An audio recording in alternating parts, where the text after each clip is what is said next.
उत्तर दिशेला वसलेलं एक सुंदर छोटंसं गाव होतं. त्या गावाचं नाव होतं शिवपूर. त्या गावातील लोक एकमेकांवर प्रेम, आपुलकी आणि आदर ठेवून आनंदाने आपलं जीवन जगत होते. याच गावात एक छोटंसं कुटुंब राहत होतं. त्या कुटुंबात 2 भाऊ विक्रम आणि समीर, त्यांची आई सावित्रीबाई आणि दोघांच्या पत्नी राहत होत्या. विक्रम हा घरातील मोठा मुलगा होता.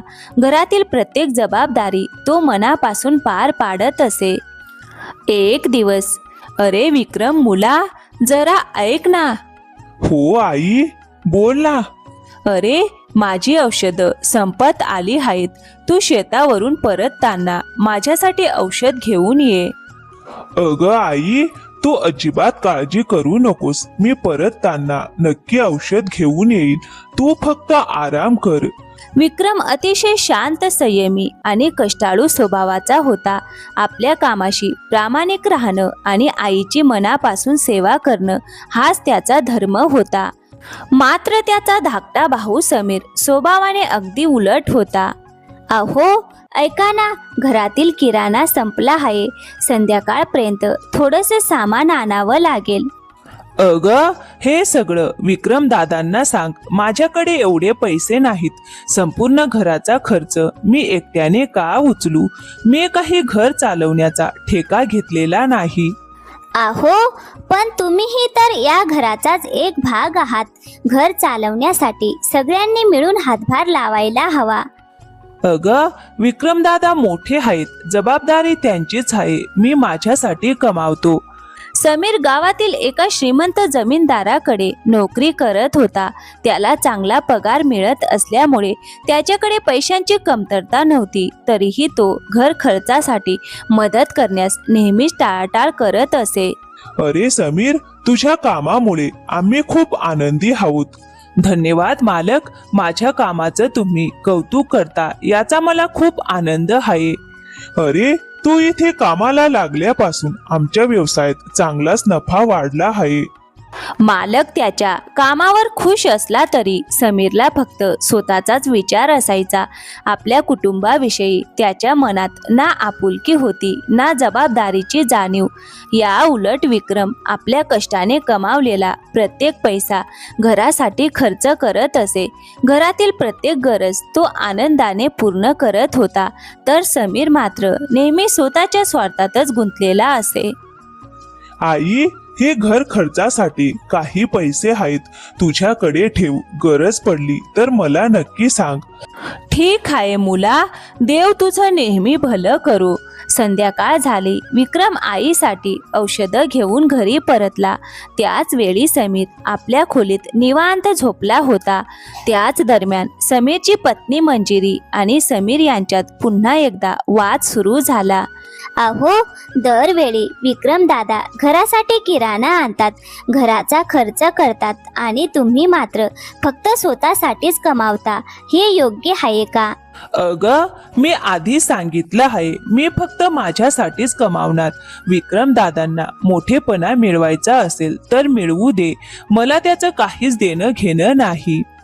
जेव्हा जेव्हा घरातील कामांची किंवा खर्चाची वेळ येत असे तेव्हा समीर नेहमी आपल्या जबाबदारीपासून दूर पळत असे. दुसरीकडे विक्रम आपल्या चांगल्या स्वभावामुळे आणि सेवाभावी वृत्तीमुळे संपूर्ण गावासाठी आदर्श बनला होता. त्याची प्रामाणिकता, कष्टाळूपणा आणि दुसऱ्यांसाठी जगण्याची वृत्ती पाहून गावातील प्रत्येक जण त्याचा मनापासून आदर करत होता. एके दिवशी गावातील गणेश नावाचा एक गरीब माणूस समीरकडे मदतीसाठी आला. त्याच्या पत्नीची प्रकृती अत्यंत गंभीर होती आणि उपचारासाठी त्याच्याकडे अजिबात पैसे नव्हते. अरे समीर भाऊ, मला थोड्या पैशांची खूप गरज आहे. माझ्या बायकोची तब्येत खूपच बिघडली आहे. तुम्ही मला थोडी आर्थिक मदत केली तर तिचे प्राण वाचू शकतील.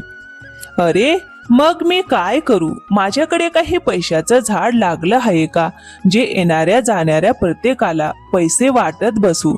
मला कोणालाही उधार द्यायचं नाही. समीरने त्याला मदत करण्यास स्पष्ट नकार दिला. हे ऐकून गणेशच्या मनाला फार मोठा धक्का बसला. निराश आणि दुःखी मनाने तो तिथून निघून गेला. मग काही दिवसांनी गणेशने समीरच्या उद्धट आणि निष्ठुर वागणुकीबद्दल गावकऱ्यांना सर्व हकीकत सांगितली. ते ऐकल्यानंतर गावातील लोकांच्या मनात समीर विषयीचा आदर पूर्णपणे कमी झाला. त्याला लोक स्वार्थी आणि कठोर मनाचा माणूस समजू लागले. एके दिवशी गावातील काही प्रतिष्ठित मंडळी समीरला भेटण्यासाठी त्याच्या घरी आली. अरे समीर, तू खूप स्वार्थी आणि लालची होत चाललायस. तुला नेहमी फक्त स्वतःचाच विचार असतो.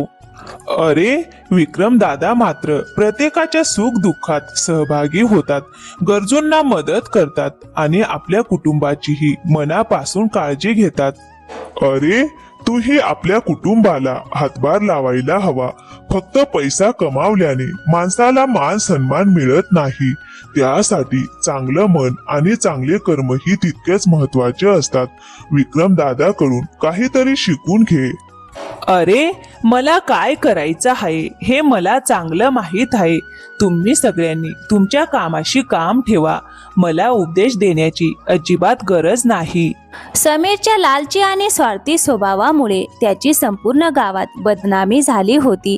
पण दुसरीकडे विक्रम मात्र आपल्या प्रामाणिकपणाशी आणि कुटुंबाप्रती असलेल्या जबाबदारीशी कधीच तडजोड करत नव्हता.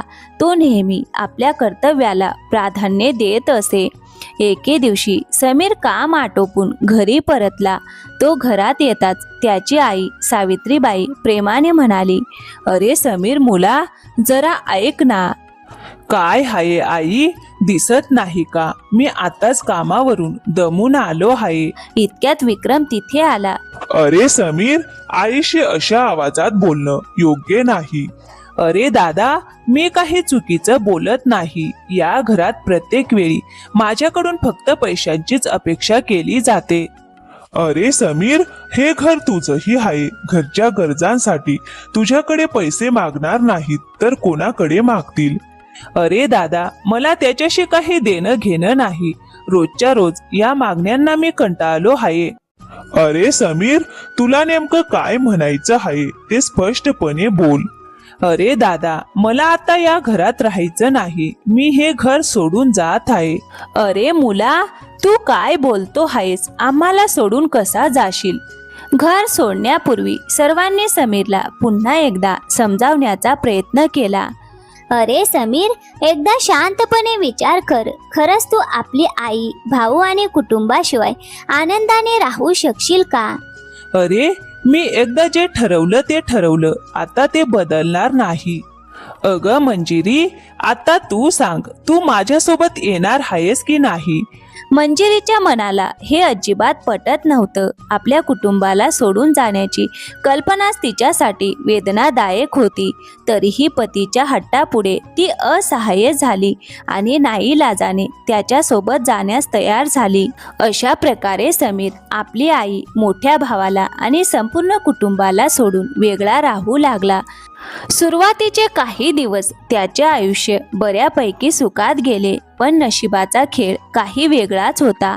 एके दिवशी त्याचा मालक त्याला म्हणाला, अरे समीर, आता आमच्याकडे तुझ्यासाठी कोणतंही काम उरलेलं नाही. अहो मालक, तुम्ही हे काय बोलत आहात?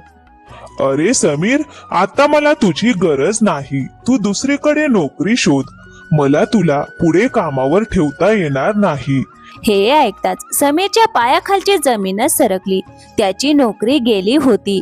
त्यानंतर त्याने अनेक ठिकाणी नोकरी मिळवण्यासाठी खूप प्रयत्न केले.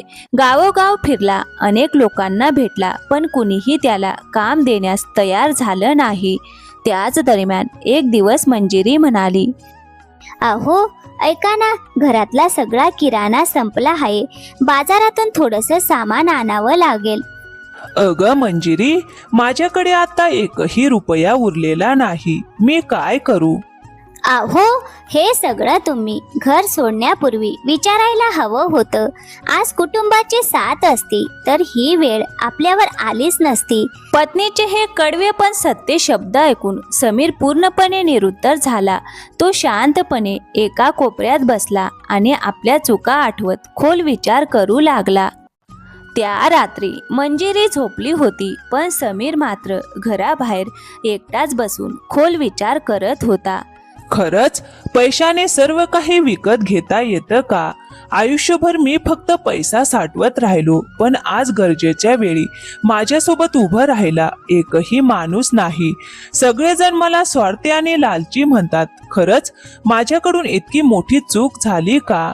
हळूहळू समीरला आपल्या चुका आणि स्वार्थी वागण्याची जाणीव होऊ लागली.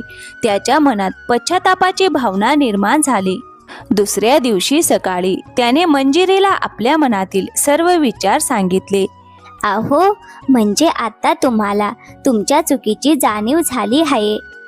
हो मंजिरी, पण आता या जाणीवेचा काय उपयोग? खूप उशीर झाला आहे. अहो, अजूनही वेळ गेलेली नाही. तुम्ही मनापासून आई आणि विक्रम दादांची माफी मागा. तुमचा पश्चाताप खरा असेल तर ते नक्कीच तुम्हाला माफ करतील. मंजिरीचे शब्द ऐकताच समीरने क्षणाचाही विलंब केला नाही. तो ताबडतोब आपल्या जुन्या घरी निघाला. घरात प्रवेश करताच सर्वप्रथम त्याला विक्रम भेटला. अरे समीर, काय झालं? तू इतका उदास का दिसतो आहेस? अरे दादा, माझ्याकडून खूप मोठी चूक झाली. मी नेहमी फक्त स्वतःचाच विचार करत राहिलो, पण आज माझ्या स्वार्थामुळे सगळे माझ्यापासून दूर गेले आहेत. अरे समीर, आयुष्यात सर्व काही पैशाने मिळत नाही. कुटुंबाचं प्रेम, माणसांचा विश्वास आणि समाजातील मान सन्मान हे चांगल्या वागणुकीने आणि चांगल्या कर्माने मिळवावे लागतात. अरे, अजूनही काही बिघडलं नाही. मनापासून आपल्या चुकीची कबुली दे. आईची आणि सगळ्यांची माफी माग आणि आयुष्य नव्याने सुरू कर. त्या दिवसापासून समीरच्या स्वभावात हळूहळू मोठा बदल होऊ लागला. आता त्याच्या मनात कुटुंबाबद्दल, आईबद्दल आणि गावातील लोकांबद्दल प्रेम, आपुलकी आणि जबाबदारीची भावना निर्माण झाली होती. अरे दादा, आता मीही तुझ्यासोबत शेतात काम करेन आणि आईची मनापासून काळजी घेईन. आजवर मी फक्त पैशा मागे धावत राहिलो, पण आता मला समजलं आहे की खरी संपत्ती म्हणजे कुटुंबाचं प्रेम, आपुलकी आणि विश्वास. हो, अगदी बरोबर बोललास. आपण सगळे एकत्र असलो तर कोणत्याही संकटावर सहज मात करू शकतो. समीरने आपल्या चुका मनापासून स्वीकारल्या. त्याने पैशाच्या हव्यासाचा त्याग केला आणि नव्या विचारांनी आयुष्याची नव्याने सुरुवात केली. समीरमधील हा सकारात्मक बदल पाहून शिवपूर गावातील लोकांनाही आनंद झाला. त्यांनी त्याला पुन्हा एक संधी दिली. समीर सर्वप्रथम आपल्या आई समोर गेला. तिच्या पायांवर डोकं ठेवत तो म्हणाला, आई, मला माफ कर. मी नेहमी फक्त स्वतःचाच विचार केला, पण आता मला कळलं आहे की कुटुंबाच्या प्रेमापेक्षा आणि आपल्या माणसांपेक्षा या जगात काहीच मोठं नाही. अरे मुला, तू हे काय बोलतो आहेस? आई कधीच आपल्या लेकरांवर कायमची रागावत नाही. हो समीर, आम्ही सगळे तुझ्या सोबत आहोत. तुला तुझ्या चुकीची जाणीव झाली, हीच सर्वात मोठी गोष्ट आहे. यानंतर समीर गावकऱ्यांसमोर गेला आणि नम्रपणे म्हणाला, मित्रांनो, मला माफ करा. पैशाच्या हव्यासाने मी आंधळा झालो होतो.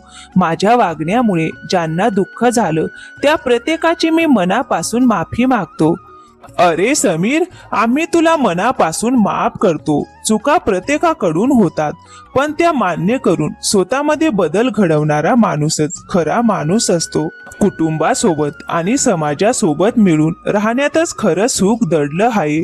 समीरच्या मनापासून केलेल्या पश्चातापामुळे आणि त्याच्या बदललेल्या वागणुकीमुळे गावातील सर्वांनी त्याला पुन्हा आपलंसं केलं. कालांतराने त्याने आपल्या चांगल्या स्वभावाने आणि सेवाभावी वृत्तीने सर्वांचा विश्वास पुन्हा जिंकला. शिवपूर गावात त्याला पुन्हा मान सन्मान मिळू लागला आणि त्याचं आयुष्य आनंद, समाधान आणि कुटुंबाच्या प्रेमाने उजळून निघालं. तर मित्रांनो, या कथेतून आपल्याला शिकायला मिळते, पैसा हा जीवनासाठी आवश्यक असला तरी तोच सर्वस्व नसतो. खऱ्या अर्थाने माणसाची सर्वात मोठी संपत्ती म्हणजे त्याचं कुटुंब, आपली माणसं, प्रेम, विश्वास आणि चांगले संस्कार. स्वार्थ आणि पैशाच्या हव्यासामुळे माणूस आपल्या जवळच्या लोकांपासून दूर जातो, तर प्रेम, जबाबदारी आणि आपुलकी नात्यांना अधिक घट्ट करतात. चूक झाल्यानंतर ती मनापासून स्वीकारून स्वतःमध्ये बदल घडवून आणणारा माणूसच खरा महान असतो. कुटुंबासोबत एकत्र राहण्यात, एकमेकांना साथ देण्यात आणि गरजूंना मदत करण्यातच जीवनाचं खरं सुख दडलं आहे. तर मित्रांनो, कशी वाटली आजची कथा? आवडली असेल तर व्हिडिओला एक लाईक करा, शेअर करा आणि हो, चॅनलवर नवीन असाल तर प्लीज चॅनलला सबस्क्राईब करायला विसरू नका. थँक्यू. धन्यवाद मित्रांनो.